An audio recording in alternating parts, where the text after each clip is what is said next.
আসসালামু আলাইকুম ওয়া রাহমাতুল্লাহি ওয়া বারাকাতুহু।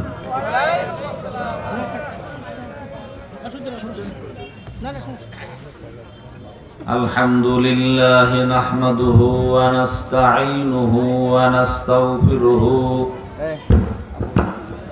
ওয়া নাউযু বিল্লাহি মিন শুরুরি আনফুসিনা ওয়া মিন সাইয়্যাতি আ'মালিনা। من يهده الله فلا مضل له ومن يضلل فلا هادي له ونشهد أن لا إله إلا الله وحده لا شريك له ونشهد أن سيدنا وحبيبنا ومولانا محمدا عبده ورسوله الذي أرسله بالحق بشيرا ونذيرا وداعيا إلى الله بإذنه وسراجا منيرا.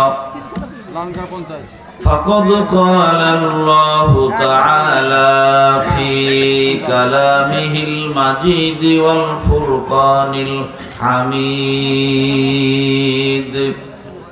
সকলে মুহাব্বতের সাথে পড়ি আউযু বিল্লাহি মিনাশ শাইতানির রাজীম. বিসমিল্লাহির রাহমানির রাহিম. ইন্নাল্লাহা ওয়া মালাইকাতাহু ইউসাল্লুনা আলান নাবী يا أيها الذين آمنوا صلوا عليه وسلموا تسليما.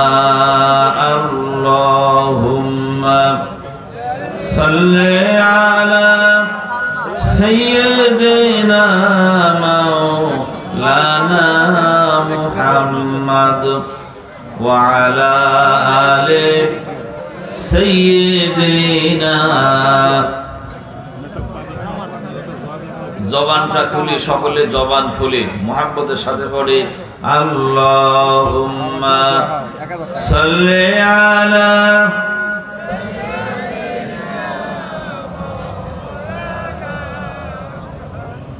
ওয়া আলা আলি سيدنا.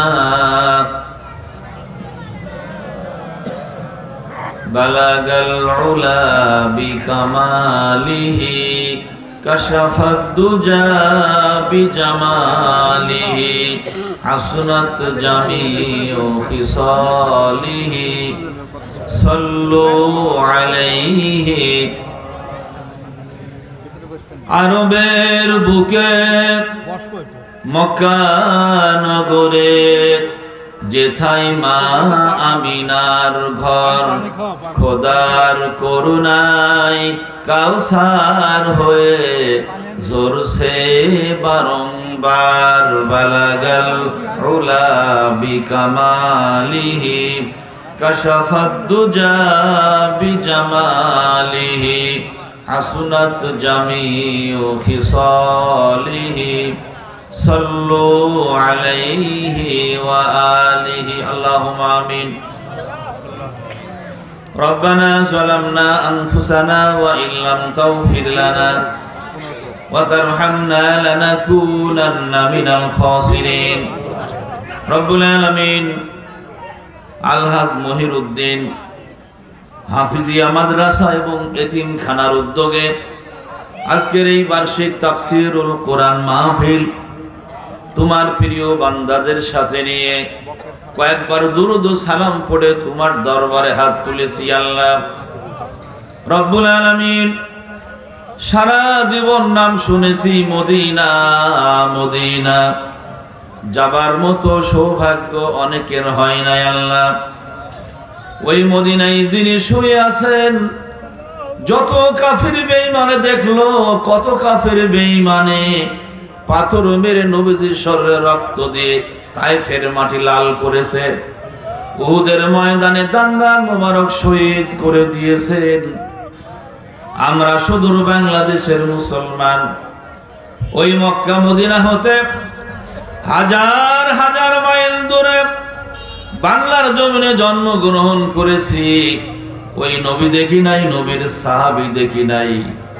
ওই নবীর প্রতি আশেকে পাগল হয়ে দুরুদেশে বসে কয়েকবার দুরুদ সালাম পড়ে তোমার দরবারে হাত তুলেছি। আল্লাহ মেহেরবানি করে দুরুদ সালাম টুকুন সোনার মদিনায় তোমার নবী পাকের পবিত্র রওজা মোবারকে পৌঁছিয়ে দাও। তামাম বিশ্বের মাটির নিচে যত মুমিন মুমিনাত শুয়ে আছেন তাদের আরওয়াহ পাকে সওয়াব পৌঁছিয়ে দাও রব্বুল আলামিন। বিশেষ করে যারা আমরা তোমার দরবারে হাত তুলেছি, আমরা অনেকেই আব্বা আম্মাকে আমরা হারিয়েছি।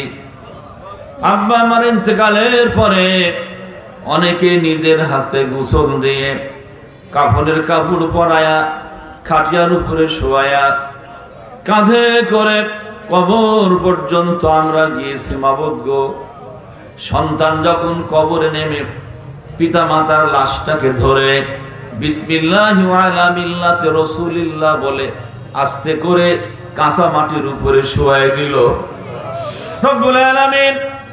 যেই মা 10 মাস 10 দিন গর্ভে ধারণ করেছিলেন, এমন কোনো কষ্ট নাই আব্বা আম্মা করে নাই। ওই পিতা মাতার লাশ কবরে রেখে উঠে যেতে মন চাই না, 2টা পা ভারী হয়ে আসে, 2 চোখ দিয়ে দর দর করে পানি পড়তে থাকে। তবুও ভগ্ন হৃদয় নিয়ে আব্বা আম্মাকে শোয়াই দিয়ে আমরা কবরের থেকে উঠে আসলাম। রব্বুল আলামিন কানতে কানতে চোখ মুছতে মুছতে উঠে মাটি চাপা দিয়ে সারা জনমের মতো চোখের অন্তরাল করে দিলাম রব্বুল আলামিন। ওই দরদের আব্বা জনম দুঃখিনী মা যাদের কবরে শুয়ে, আয় আল্লাহ তাআলা কোরআনে কারিমের এই মাহফিলে তোমার দরবারে হাত তুলেছি, আমাদের পিতা মাতার কবরগুলিকে জান্নাতুল ফিরদাউসের বাগান বানিয়ে দাও রব্বুল আলামিন। কঠিন কিয়ামতের ময়দানে যেদিন সূর্য মাথার উপরে সে প্রচন্ড জোরে হিট দেবে, মাথার তালু টাস করে ফেটে যাবে, ঘিলুগুলি নাক দিয়ে মুখ দিয়ে পড়বে, জিহবা নাভিস্থল পর্যন্ত নেমে যাবে, নফসি নফসি করতে থাকবে, পানি পানি বলে সবাই দৌড়াদৌড়ি করবে। ওই কঠিন দিনে সামনে পিছনে ডাইনে বামে তাকিয়ে সেদিন কাউকে পাওয়া যাবে না রব্বুল আলামিন। ওই কঠিন কিয়ামতের ময়দানে তোমার রাসূল হাদিস শরীফে বলেছেন, আমার উম্মতেরা শোনো, আনা ফুরতুল্লাকুম, আমি তোমাদের সবার আগে হাউজে কাউসারের পাশে গিয়ে দাঁড়িয়ে থাকবো। আল্লাহ রাসূল বলেন, আমি আমার উম্মতকে হাউজে কাউসারের পানি পান করাবো। আমি মেরাজে গিয়ে নিজের চোখে হাউজে কাউসারকে আমি রাসূল দেখে এসেছি। সেই হাউজে কাউসার হলো মা উহুয়া বিয়াদু মিনাল লাবান, দুধের চাইতে সাদা হাউজে কাউসারের পানি, ওয়ারিহু আতিয়াবু মিনাল মিসকে, মিসকা আম্বরের সুগন্ধির চাইতে সুগন্ধিযুক্ত হাউজে কাউসারের পানি। আল্লাহ রাসূল বলেন, আমার উম্মতেরা শোনো, মান শারিবা মিনহা লা ইয়াজমা আবাদা, আমার যে উম্মতেরা হাসরের মাঠে আমার হাতের থেকে এক ঢোক হাউজে কাউসারের পানি পান করবে না, আমার ওই উম্মতেরা আর হাসরের ময়দানে তৃষ্ণার্ত হবে না। রব্বুল আলামিন কোরআনে কারিমের মাহফিলে বুক ভরা আশা নিয়ে তোমার দরবারে হাত তুলেছি আল্লাহ। ওই কিয়ামতের ময়দানে তোমার নবীর হাতের হাউজে কাউসারের পানি পান করার তৌফিক দিও আল্লাহ রব্বুল আলামিন। কোরআনের এই মাহফিলে তোমার যেই বান্দারা মাদ্রাসার প্রতিষ্ঠা করেছিলেন, যারাই আজকে কবরে, আল্লাহ সকলের কবরকে তুমি জান্নাতের বাগান বানিয়ে দাও। রব্বুল আলামিন যাবত পর্যন্ত তোমার যেই বান্দা বান্দিরা কোরআনের শিক্ষার জন্য দান করেছে, আল্লাহ তুমি সকলের দানকে কবুল করে নাও। রব্বুল আলামিন বিশেষ করে আজকের মাহফিলের প্রধান অতিথি আয় আল্লাহ তাআলা আমাদের জননন্দিত একজন নেতা আমার ভাই মুসাব্বির হোসেন সঞ্জু ভাই, তোমার এই কোরআনে কারিমের জন্য 20,000 টাকা দান করেছে। আল্লাহ আমার ভাইজানের দানকে তুমি কবুল করে নাও। রব্বুল আলামিন ভাই হজ করে এসেছেন, আয় আল্লাহ তাআলা আমার ভাইয়ের ইমানি জজবা তুমি আরো বাড়ায় দাও, রাজনৈতিক যোগ্যতা আল্লাহ তুমি আরো বাড়িয়ে দাও। রব্বুল আলামিন বেশি বেশি আয় আল্লাহ তাআলা জনগণের খেদমত করার তৌফিক দান করো। আগামী দিনে নির্বাচিত একজন নেতা হিসেবে যেন জনগণের পাশে থাকতে পারে, আল্লাহ তুমি কবুল করে নাও। আয় আল্লাহ তাআলা তোমার অনেক বান্দারা এই মসজিদের মাদ্রাসার জন্য দান করেছে। আল্লাহ আনোয়ার হোসেন তোমার বান্দা, আয় আল্লাহ তাআলা 50,000 টাকা দান করেছে, আল্লাহ তুমি কবুল করে নাও। লালন সাহেব 8,000 টাকা, দমর 10,000 টাকা দান করেছে, আল্লাহ তুমি কবুল করে নাও। রব্বুল আলামিন আয় আল্লাহ তাআলা এমপি প্রার্থী হযরত মাওলানা আলী আসগর সাহেব 6,000 টাকা দান করেছে, আল্লাহ তোমার এই বান্দাদের দানকে তুমি কবুল করে নাও। রব্বুল আলামিন কোরআনের এই মাহফিলে তোমার দরবারে হাত তুলেছি, আল্লাহ তোমার এই বান্দা বান্দিদেরকে তুমি খালি হাতে ফেরত দিও না। আল্লাহ রব্বুল আলামিন আজকের এই মাহফিলকে তোমার দরবারে কবুল করে নাও। রব্বানা তাকাব্বাল মিন্না ইন্নাকা আনতাস সামিউল আলিম ওয়া তুব আলাইনা ইন্নাকা আনতাত তাওয়াবুর রহিম। সুবহানা রাব্বিকা রাব্বিল ইজ্জাতি আম্মা ইয়াসিফুন ওয়া সালামুন আলাল মুরসালিন ওয়ালহামদুলিল্লাহি রাব্বিল আলামিন। লা ইলাহা ইল্লাল্লাহ, লা ইলাহা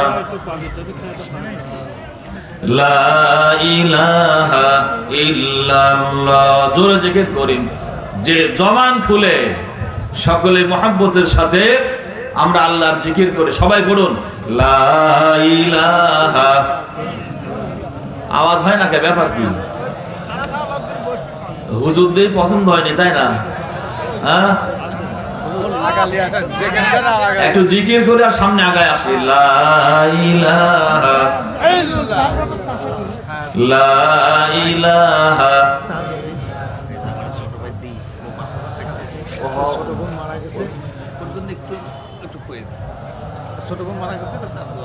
আমার ভাই দীপ 5,000 টাকা দান করেছেন, ওনার বোন মারা গেছে, আল্লাহ পাক যেন দীপ ভাইয়ের দান কবুল করে নেন। একজন আদর্শ নেতা হিসেবে আল্লাহ কবুল করে নেন, তার বোনের কবরকে যেন আল্লাহ পাক জান্নাতের বাগান বানিয়ে দেন। জোরে জোরে বলে আমিন। জিকির করে লা ইলাহা। ওই ভিতরে বসুন, ভিতরে এখনই বসুন, বসুন আর প্লেনে বসুন। আমি তাহলে আচ্ছা বসুন। লা ইলাহা ইল্লাল্লাহ, লা ইলাহা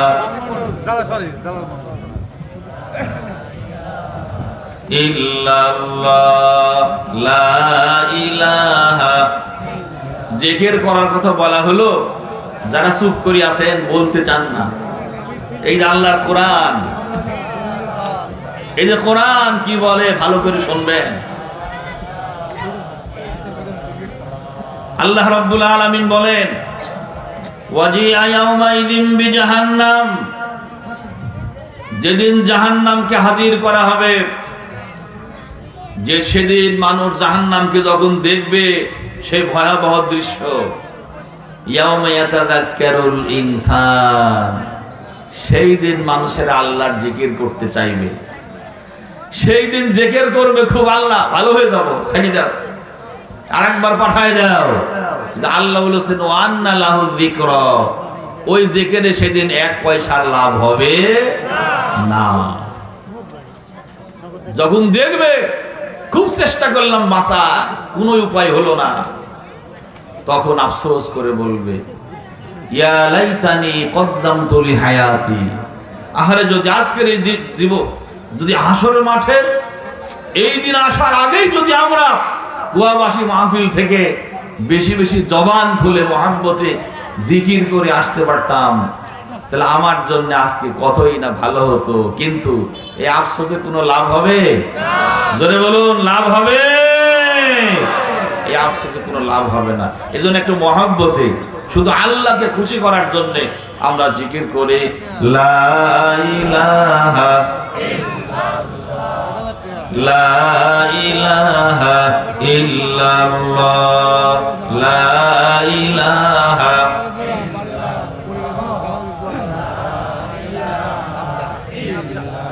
যে তারা ছড়াই হাসি আকাশে, যে ফুল সুরভি ঢালে বাতাসে, যে তারা ছড়াই হাসি আকাশে, যে ফুল সুরভি ঢালে বাতাসে, সেই তারা সেই ফুল যদি এত সুন্দর না জানি তাহলে তুমি কত সুন্দর, কত সুন্দর। লা ইলাহা ইল্লাল্লাহ, লা ইলাহা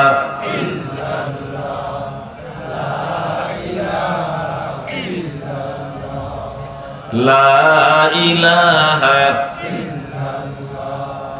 লা ইলাহা ইল্লাল্লাহ মুহাম্মাদুর রাসূলুল্লাহ সাল্লাল্লাহু আলাইহি ওয়াসাল্লাম। কুয়াবাসী আলহাজ মহিরুদ্দিন হাফিজিয়া মাদ্রাসা ও এতিমখানার উদ্যোগে আজকের এই ওয়াজ মাহফিলের মুহতারাম মুআজ্জাজ শ্রদ্ধাভাজন মাননীয় সভাপতি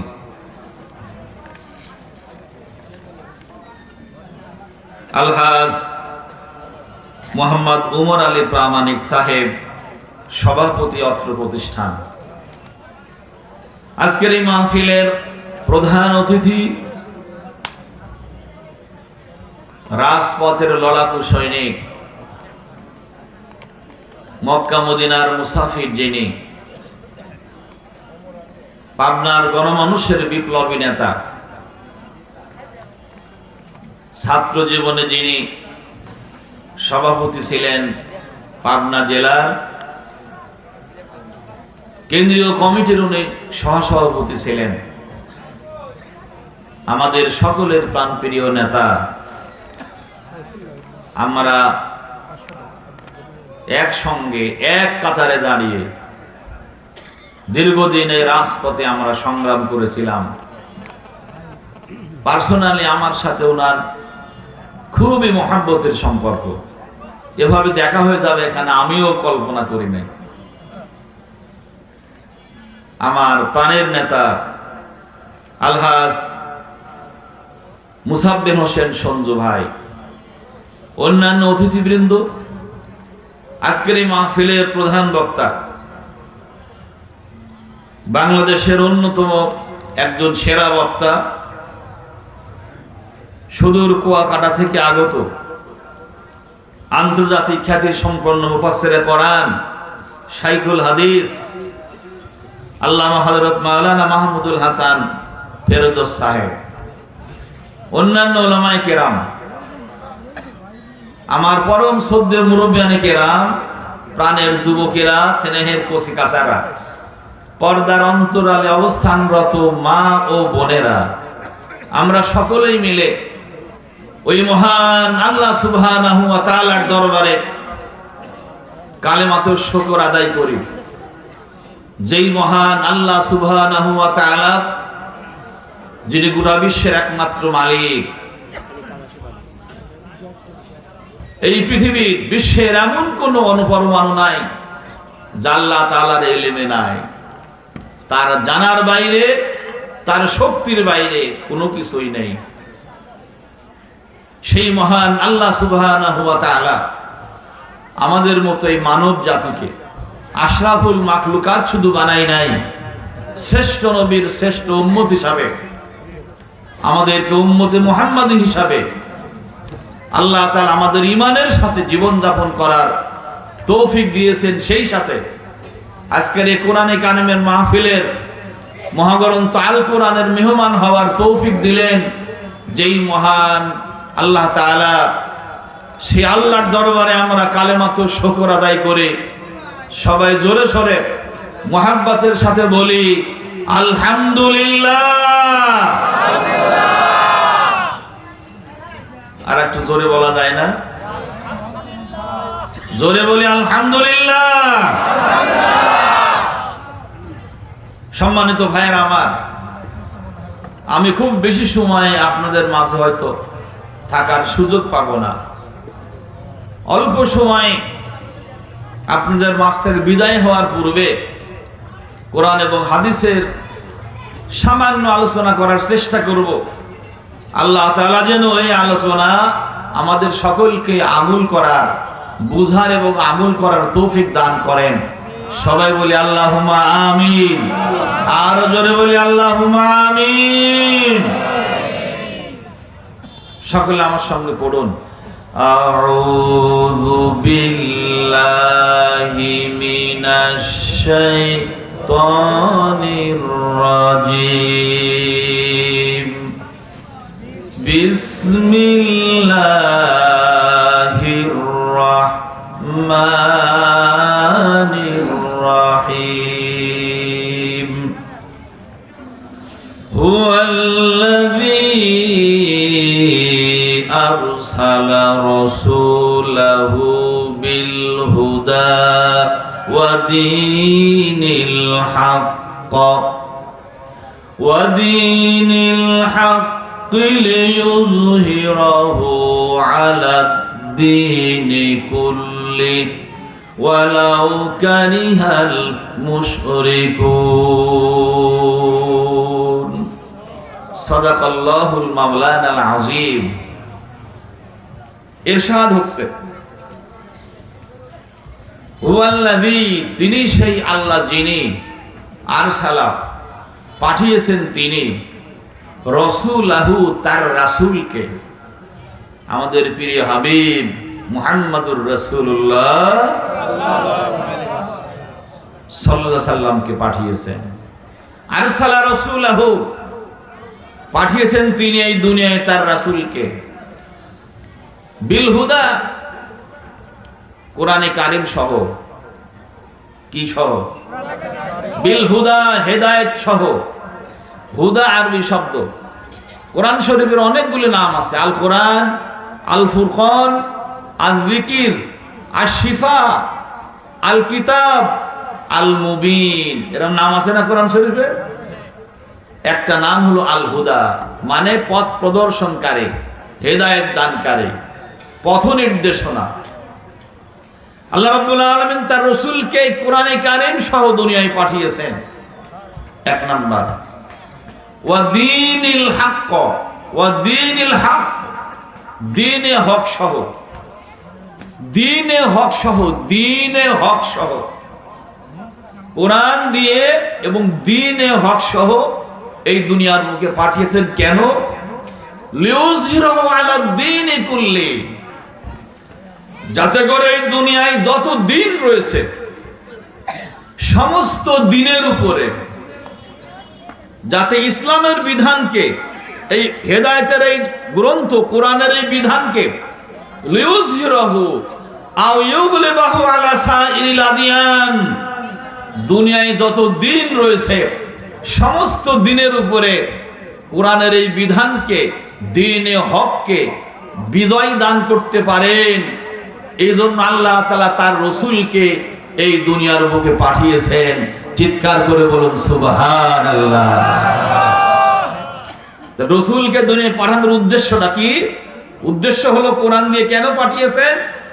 কোরআন এই দুনিয়ার বুকে এসেছে ইসলাম নামক সত্য জীবন ব্যবস্থা বিশ্বনবীকে আল্লাহ তাআলা দিয়েছেন। কেন? লিইয়ুযহিরাহু আলাদ দীনি কুল্লি, দুনিয়ার সমস্ত দিনের উপরে কোরআনের বিধানকে, ইসলামের বিধানকে বিজয় দান করবেন এই টার্গেটে, এই লক্ষ্যে তার রাসূলকে আল্লাহ তাআলা দুনিয়ার বুকে পাঠিয়েছেন। এখন কোরআন শরীফ তো হুদা হলো কোরআন, কোরআনের বিধানকে বিজয় করার জন্য। তাহলে কোরআনের বিধানকে বিজয় করার একটা স্টেপ রয়েছে। প্রথম হলো, যদি কোরআনকে আমরা বিজয় করতে চাই, এক নাম্বার হলো সবাইকে আগে এই মহাগ্রন্থ আল কোরআন সহি শুদ্ধ করে পড়া শিখতে হবে। কি বলেন? জোরে বলো, জবাব দিবেন, কথা ঠিক কিনা? কোরআনে কারিম আগে আমাদেরকে পড়া শিখতে হবে, এক নাম্বার। কিন্তু বাংলাদেশে আমরা একটা পরিসংখ্যানে দেখেছিলাম, এদেশের শতকরা 90% মুসলমানের এই দেশে কোরআন শরীফ পড়তে পারে এরকম মানুষের সংখ্যা 300 জনে মাত্র একজন। মুসলমানদের সংখ্যা শতকরা 90 জন, আর শতকরা একজন লোক কোরআন শরীফ পড়তে পারে না। 300 জনে একজন কোন রকম, তাও ভাঙা চুরি, ধুরি ভাঙা, সহি শুদ্ধ করে পড়ার লোককে দুনিয়ায় খুব কম। ভাগ্য ভালো হেফজখানা এখানে হয়েছে। আমার এক এলাকার ইমাম সাহেব যেরকম, মুক্তাদিরাও সেরাম। কেবা করে যে নামাজ পড়া হয়, কেউ ভুল ধরে পারে না। একদিন হাফেজ সাহেব রাস্তা দিয়ে যেতেই, আমার এক ভাই, কারি ভাই আছে, মক্তবে পড়ায়, ইমরান ভাই, কচুগাড়ি বাড়ি, চেনেন না? এরকম একজন কারি সাহেব রাস্তা দিয়ে যেতে পিছনে ইক্তেদা করেছে। এখন দেখে হুজুর কোরআন শরীফে যা পড়ে, ইমাম সাহেব ম্যাক্সিমাম ভুল ধরার তো লোক নাই, তো বেচারা সহ্য হয় না, পিছন থেকে একটা সিগন্যাল দিছে। এরকম সিগন্যাল আপনারা দেন না? হুজুর না আমাদের যদি সালাম ফিরতে দেরি করে, শেষ বৈঠকে কত না কাশি আসে, তার মানে হুজুর ঘুমাসলি নাকি? আমরা কখন সারিয়ে ফেলাইছি, তাই আত্মাই এত দুরূদ শরীফ মাসুদ, হুজুর এখনো ব্যাপারটা কি? ইমরান সাহেব শুরু করেছে, ইমাম সাহেব বুঝতে পেরেছে যে পিছনে মরদ আইছে, এবার আমার আর চাকরি থাকবে না। তো বেচারা নামাজের ভিতরে সুরে সুরে বলতেছে, ইয়া আইয়ুহাল মুতাহনিনু, এই গলায় খেকুর দেওয়া ব্যক্তি, লা তানাহনা, তুমি গলায় খেকুর দিয়ে কাশো না, খবরদার চুপ করে থাও, আমি বুঝিস তুমি আইসা। তা ভাই শোনো, নেসফুল্লিওয়া নেসফুল্লাহ, বেতন যা পায় অর্ধেক আমার অর্ধেক তোমার, তবুও চাকরি খায় না, খবরদার। এরম গিরাম আছে না বাংলাদেশে? এরম পড়ার লোক বাংলাদেশে আছে। আপনারা সৌভাগ্যবান, হিফজখানা পেয়েছেন কোরআন শরীফে। গল্প করলে আপনারা চলে যাবেন, হুজুর ওয়াজ বাদ দিয়ে খালি গল্প করে। আর একটা গল্প করব, শুনবেন আপনারা? এই গল্প নয়, মাদ্রাসা আমরা তৈরি করেছি। কুয়াবাস একটা দাখিল মাদ্রাসা আছে না? শরৎগঞ্জ দাখিল মাদ্রাসা আছে একটা, আছে না? হাদুল ফাজিল মাদ্রাসা আছে না? শিবপুরে ফাজিল মাদ্রাসা না? পুষ্পপাড়া কামিল মাদ্রাসা, এরকম অনেক মাদ্রাসা আছে। আবার হাই স্কুল আশপাশে আছে। একদিন এক হাই স্কুলে এক অফিসার গিয়েছে। অফিসার যাওয়ার পরে ক্লাস 9-এর ক্লাসে ঢুকছে। ঢুকার পরে একটা সাবজেক্ট আছে ইসলাম শিক্ষা, আছে না? একটা দিনিয়াত আগে করতে, ইসলাম শিক্ষা একটা সাবজেক্ট আছে। ওই সাবজেক্টের মাস্টার হলাম আমি। আমার ছাত্রছাত্রীরা কয়ে এটা হলো হুজুর স্যার। স্যার কয় ঠিকই, কি কথা এটা হুজুর স্যার। ওইটি বাংলা স্যার, ওইটি ইংরেজি স্যার, ওইটি অঙ্ক স্যার, ওইটি গণিত স্যার, আমার কয়ে হুজুর স্যার। এরকম হুজুর স্যারের ক্লাসে ঢুকছে। ঢুকার পরে অফিসার ডিজি কিংবা বোর্ড থেকে আসছে, মন্ত্রণালয় থেকে। আসার পর বলে, হুজুর আপনি কেমন পড়ান, আপনার ছেলেদের কোন সাবজেক্ট পড়ান? বলে আরবি সাবজেক্ট। বলে তাহলে কেমন পড়ান আমি একটু টেস্ট করে দেখবো। এখন অফিসার যদি বলে প্রশ্ন করব, ওই শিক্ষকের বাপের ক্ষমতা আছে ঠেকানো? কই বলেন স্যার। কই স্যার আপনার 5 বয় কে?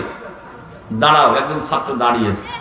বলে বেটা তুমি বলো দেখি, আমি একটা বাংলা বলবো, তুমি আরবি ট্রান্সলেশন করে দিবা।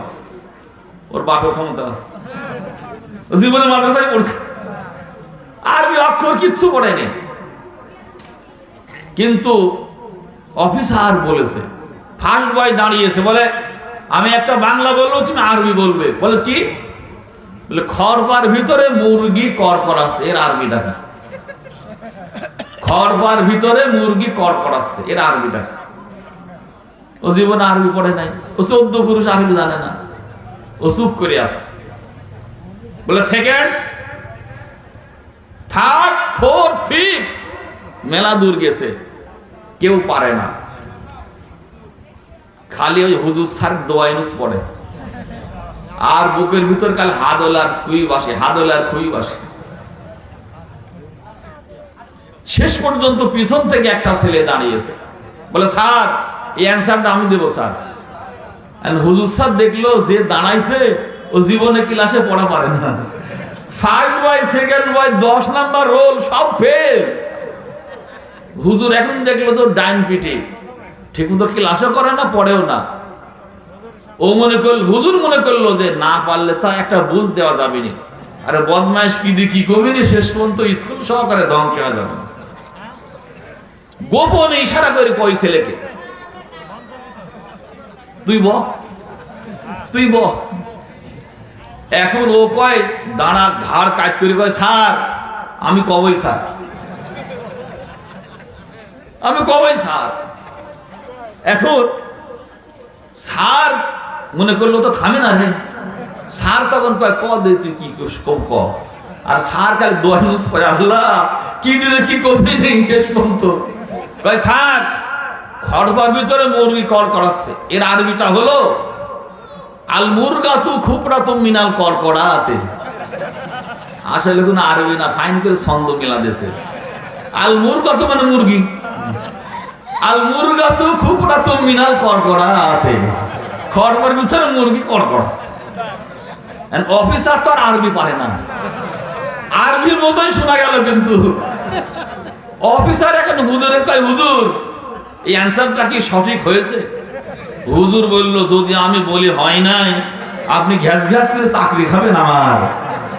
আবার যদি বলি যে হয়েছে, তাহলে হুজুর মানুষ মিথ্যে কথা কম হবে না, কেবা করে কি করে। এখন তো বেচারা মুখ দ্বারা কোনো কথা না বলে ঘাটটা 2 রকমই ঝাঁকালেন, এরকমও করছে এরকমও করছে, উনি যেটা বুঝে। এখন অফিসার মনে করলো ঘাট যখন ঝাঁকাইছে মনে হয় ঠিকই হয়েছে, অত খেয়াল করে নাই। অফিসার এই বুঝটা নিয়ে ক্লাস 10-এ চলে গেছে। পরে হুজুর ওই সিলেক্ট বলে বেটা তুই আবার দাঁড়া। বলে কে? দাঁড়া, তুই পড়া পারিস আর না পারিস জীবনে আর মারা হবে না, রেগুলার ক্লাসে আসবি, তোর মতো টাম কাট দরকার আছে। এই টাম করার জন্য কবে লাগবি, বিপদ আপদ, এই জন্য আর মারা হবে না তোদেরকে। বলেন আমার দেশের শিক্ষা ব্যবস্থা এরকম কিনা? আরো জোরে বলো। আবার ওয়াজ করা কঠিন আছে। এক হুজুর ওয়াজ করে বেরিয়ে গেছে, ইমামতি করে কুইবাসী বাজার মসজিদে, এরকম একটা নামাজ পড়তে, জুমার নামাজে খুতবা দিতে গিয়ে মাঝে মধ্যে পড়ে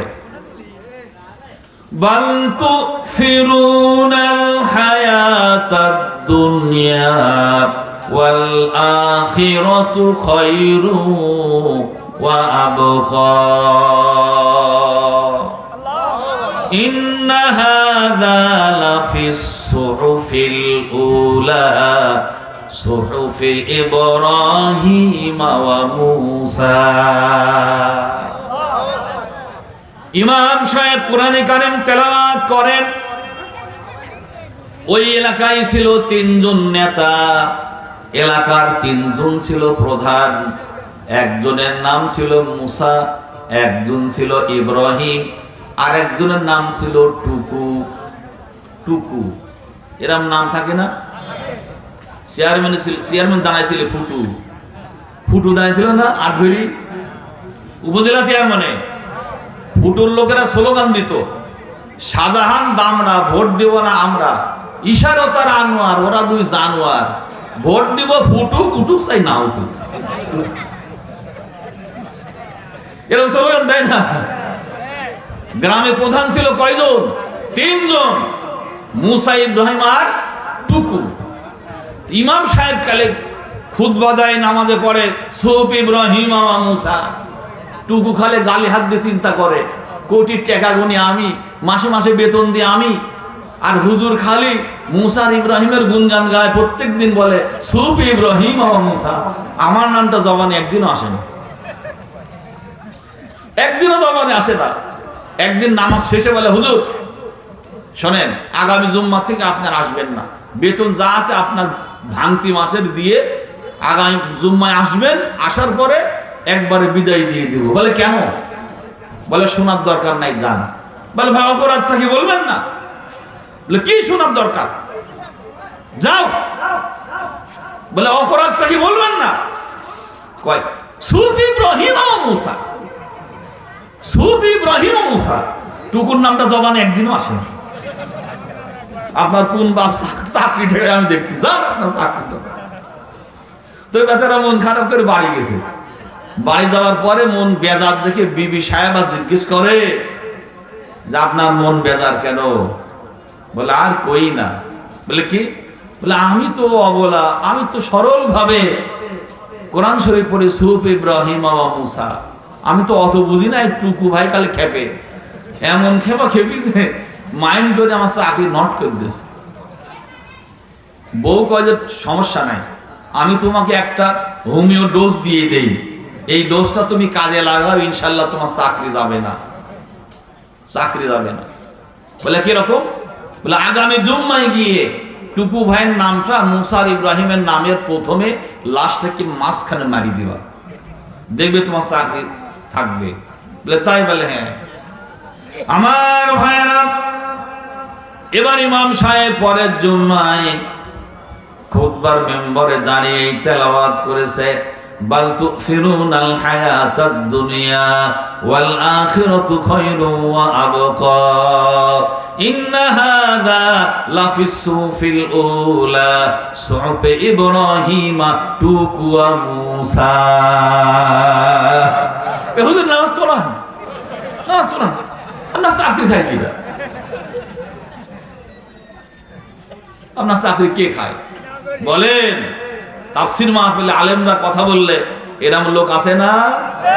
এরম লোক ছিল না দর্শক? এই মাইকের উপরে লাথি মেরেও ফেলে দিয়েছে। বাংলাদেশে আমরা ফেসবুকে দেখেছি, দেখেন না আপনারা? বেইজ্জতি করেছে। তারা আজকে কোথায়? তারা আজকে কোথায়? সাইদি সাহেব বলে নাই ইন্দুরের গর্ত খুঁজে পাবা না, মামুল বাড়ি দিল্লি গিয়ে পড়বা। যা বলেছে তাই হয়েছে। আল্লাহর বান্দা, আল্লাহর ওলি, যা বলেছে তাই হয়েছে। কথাটা আমি এই কারণে বলতেছি, হেফজখানা মাদ্রাসা, এই মাদ্রাসা যারা পড়ে নাই, যারা সৌভাগ্য অর্জন করে নাই, এখানকার ছেলেরা সই শুদ্ধ করে কোরআনী কারিম তেলাওয়াত করে। যদি আমরা এর সঙ্গে থাকি তাহলে কোরআন কে বিজয় করার প্রথম ধাপ হলো সই শুদ্ধ করে কোরআনে কারিম শিখা। আমি শিখবো, ছেলে মেয়েরা সবাই শিখবে। রাজি আছেন আপনারা? জোরে বলুন, রাজি আছেন? আমার ভাইয়েরা, একজন আল্লাহর বান্দা বিবাহ করলেন, বিবাহের পরে মৃত্যুবরণ, অত্যন্ত রোগ শয্যায় শায়িত, একটা সন্তান আল্লাহ তাআলা দিয়েছেন। আমার আম্মা জানেরা, আমার মায়েরা, আপনারা ওয়াজটা শুনবেন, কান ফেলে হৃদয় দিয়ে আপনার হৃদয়ঙ্গম করবেন। বেচারা মৃত্যু শয্যায় শায়িত, আল্লাহ ছোট্ট একটা সন্তান দিয়েছেন, শিশু সন্তান। মৃত্যুর পূর্বে স্ত্রীকে ডাকলেন, স্ত্রী গো, আল্লাহ বুঝে আমাকে আর বেশি দিন দুনিয়ায় জীবিত রাখবে না, যাবার আগে তোমার কাছে আমি ওসিয়ত করে যাই, যদি আমার এই সন্তান বড় হয়, যদি আল্লাহ বাঁচায় রাখে, তুমি আমার এই সন্তানকে মাদ্রাসায় দিয়ে কোরআন শেখানোর ব্যবস্থা করবা। বেচারা ইন্তেকাল করলেন, খুব একটা ভালো আমল করতে পারে নাই, কবরে প্রচন্ড শাস্তি হতেছিলেন। তার স্ত্রী মনে করলেন স্বামী আমার মৃত্যুর সময় ওসিয়ত করে গেলেন, বাঁচা ধনকে, সন্তানকে কোরআনে কারিম শিখাতে হবে। ওই সন্তানের আম্মা, ওই লোকের স্ত্রী ওই সন্তানকে আলহাজ মহিরুদ্দিন হেফজখানায় ভর্তি করায়া দিলেন। সন্তান, কচি সন্তান, নিষ্পাপ সন্তান, শিশু সন্তান মাদ্রাসায় ভর্তি হলেন। হবার পরে আলিফ বা তাসা, কায়দা কানুন, সিপারা আমপারা শেষ করলেন। শেষ করার পরে প্রথম যেদিন কোরআনে কারিম হাতে নেবেন, কোরআনে কারিম পড়া শিখবেন, কোরআন ধরবেন, কোরআনে কারিম ধরবেন, যেদিন ছোট্ট ছেলেটি তার উস্তাদের সামনে দাঁড়িয়ে সুন্দর একটা টুপি পরে, পাঞ্জাবি পরে, ওযু করে, ওই সন্তান, ওই ছেলেটি, ওই ছাত্রটি উস্তাদের সামনে দাঁড়িয়ে কেবলই শুরু করেছে এভাবে, আউযু বিল্লাহি মিনাশ শাইতানির রাজিম,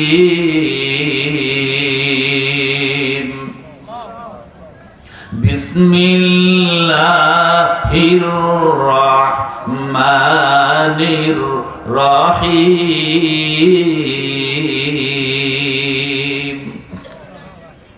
বলার সঙ্গে সঙ্গে এখনো আলহামদুলিল্লাহ বলে নাই, কেবল আউযুবিল্লাহ বিসমিল্লাহ পর্যন্ত বলেছে।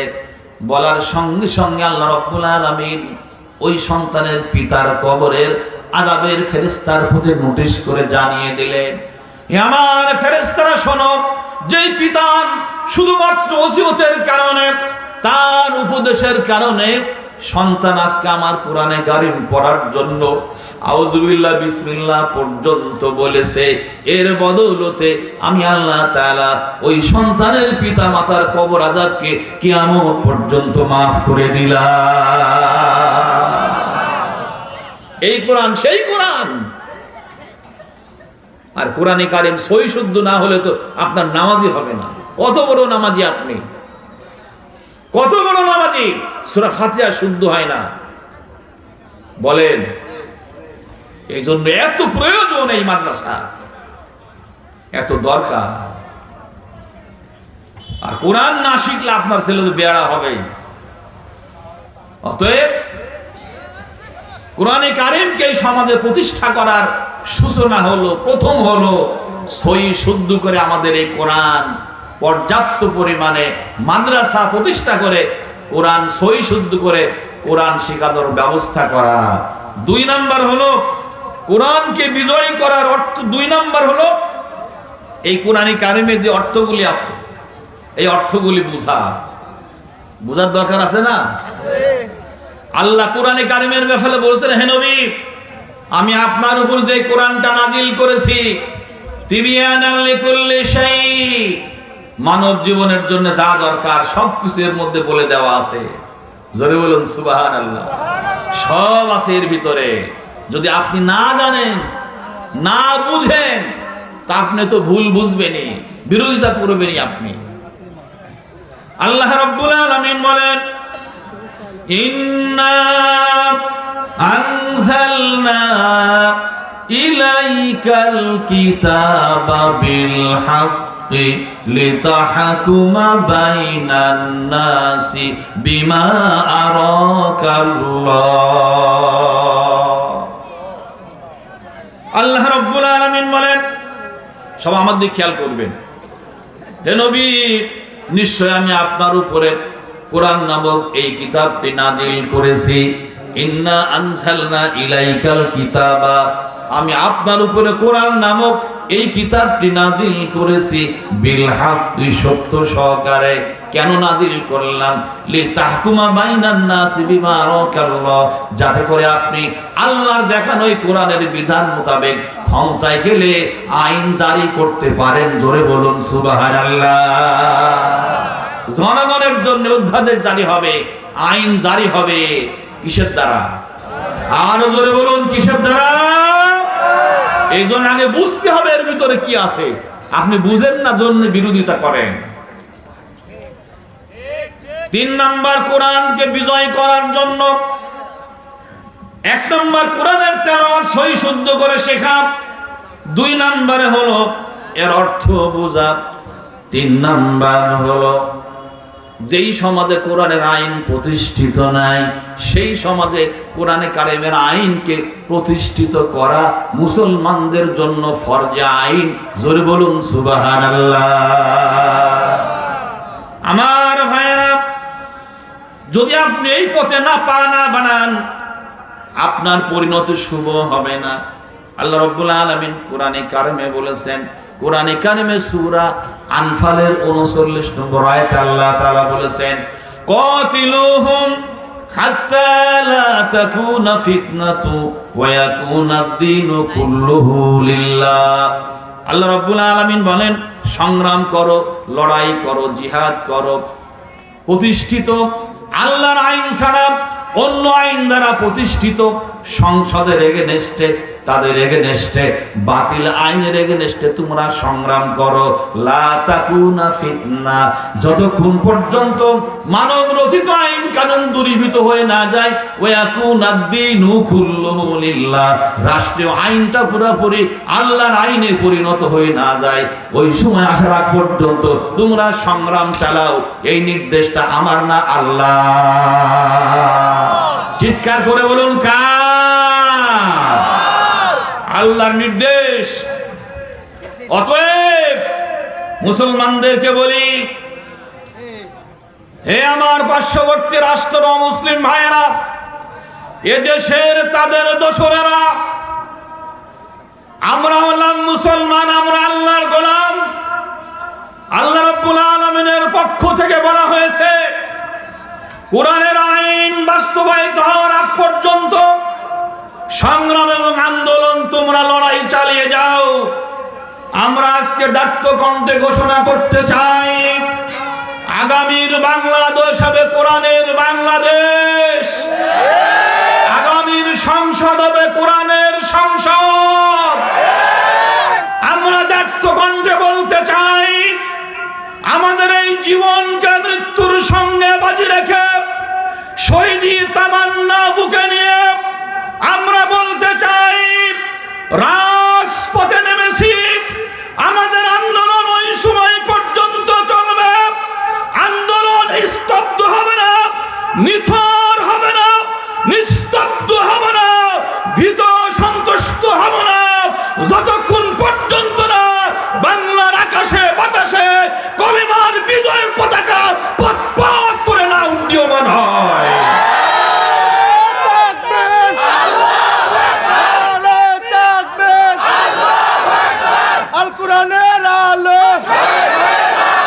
সংসদে চলো,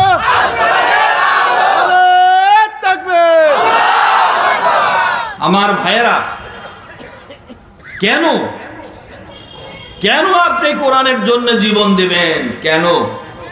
প্রশ্ন আসে না একটা? কেন বড় বড় আলেমরা 13 বছর জেলের ভিতরে থেকে নতি স্বীকার না করে ওভাবে শহীদ হয়ে গেলেন? তাদের জীবনের দাম কি আমাদের চাইতে কম? সারা বিশ্বের শ্রেষ্ঠ সম্পদ। আমরা ভাত খেয়েছি, সংসার করেছি, আর ছোট্ট একটা কুঠুরির ভিতরে নামাজ ঠিক মতো সেজদা যাওয়ার জায়গা নাই। 13 বছর কাটিয়েছে, মনে দুঃখ লাগে না? তাদের জীবন কি ব্যর্থ? জোরে বলুন, তাদের জীবন কি ব্যর্থ? তাদের জীবন ব্যর্থ না, বরং তাদের জীবনই সফল। আমার ভাইরা, আর যারা আমরা পলা থাকবো তাদের ব্যাপারে আল্লাহ তাআলা বলেছেন কি, দেখেন, শোনেন। আল্লাহ রাব্বুল আলামিন বলেন, ইল্লা তানসুরুহু ফাকাদ নাসারাহুল্লাহু ইয আখরাজাহুল্লাযীনা কাফারু إذ أخرجه الذين كفروا ثاني اثنين إذ هما في الغار إذ يقول لصاحبه لا تحزن إن الله معنا আমার মুসলমান ভাইয়েরা, বিশ্বনবীর জীবনে 9ম হিজরিতে মদিনায় যাওয়ার 9 বছরের মাথায় 9 বছর পরে 9ম বছরে রোমানরা আজকে যেমন ইউরোপ আমেরিকা আজকে যেমন ওই সময় ছিল পারস্য রোম এবং রোম পারস্যরা, তারা ছিলেন পরাশক্তি। রোমেরা 2 লক্ষ সৈন্য মোতায়েন করলেন, মদিনার উপরে আক্রমণ করবে।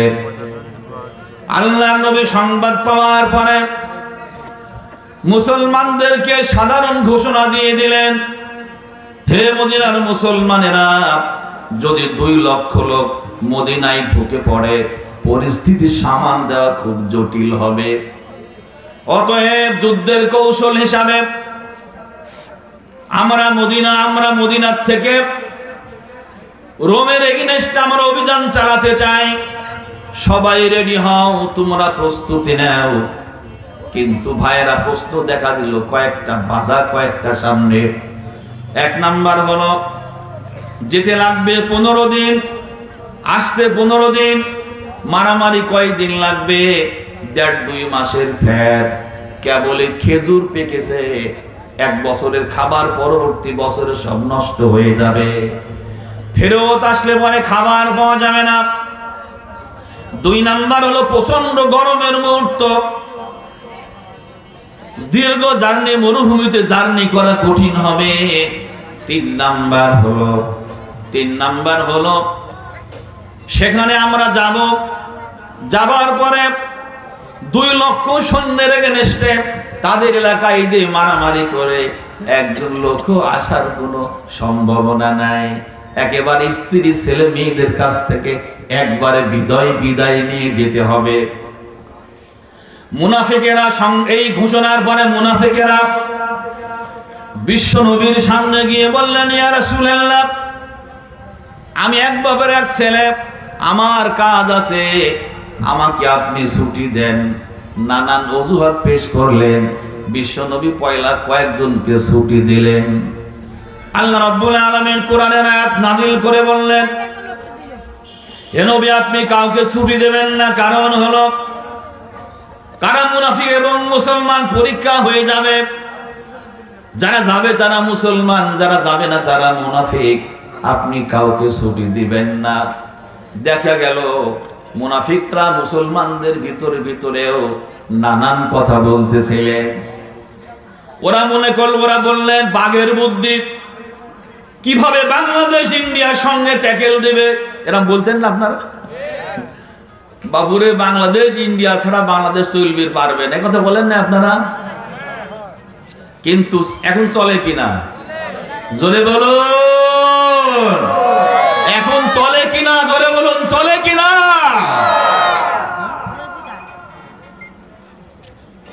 মিডিয়া দেখলাম তার কাটার বেড়া আমাদের হাই কমিশনে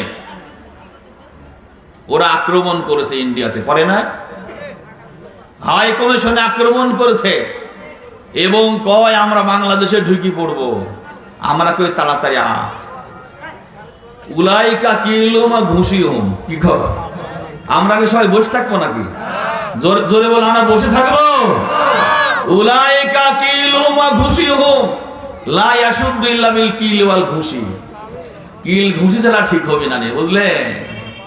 বাংলার মুসলমানরা, শিশুরা জীবন দিয়েছে, নারীরা জীবন দিয়েছে, হ্যাঁ, ছাত্ররা জীবন দিয়েছে, বৃদ্ধ মানুষেরা জীবন দিয়েছে। আমরা জীবন দিয়ে স্বাধীনতা এনেছি। জীবন দিয়ে হলেও এই স্বাধীনতাকে আমরা টিকিয়ে রাখবো ইনশাআল্লাহ। রাজি আছেন আপনারা? পারবেন আপনারা? মুনাফিকেরা এরকম কথা বলতেছিলেন। যাবার অর্থ হলো একেবারে মারা যাওয়া। মুসলমানদের ভিতরে দুর্বল ইমানের মুসলমানদেরকে কাবু করে ফেললেন। আমার ভাইয়েরা, আল্লাহ রাব্বুল আলামিন আরশে আযীম থেকে দৃশ্য দেখলেন।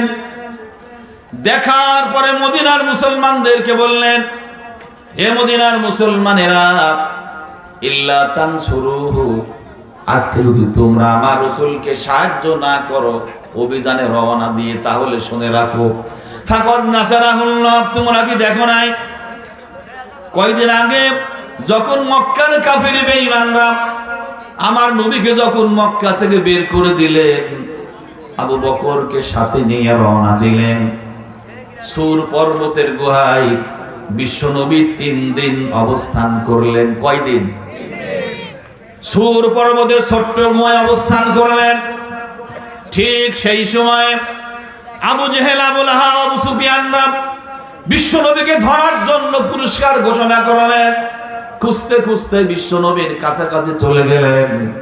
ওদের কণ্ঠের আওয়াজ শোনা যায়, পায়ের ধ্বনি, পায়ের আওয়াজগুলি শোনা যায়। আবু বকর রাদিয়াল্লাহু আনহু বলে, ইয়া রাসূলুল্লাহ, ইয়া হাবিবাল্লাহ, সারা জীবন আপনার সঙ্গে ছিলাম, ছোট্টকাল থেকে আপনাকে নিয়ে হিজরত করলাম। কাফির বেঈমানদের কণ্ঠের আওয়াজ শোনা যায়। আমরা নিরস্ত্র, অস্ত্রপাতি নাই, 2 জন মাত্র। ওরা এক্ষুনি বুঝে ওরা আপনাকে আমার কাছ থেকে ধরে নিয়ে গিয়ে শহীদ করে দেবে। আমি কেমনি করে দুনিয়ার বুকে আবু বকর বেঁচে থাকবো?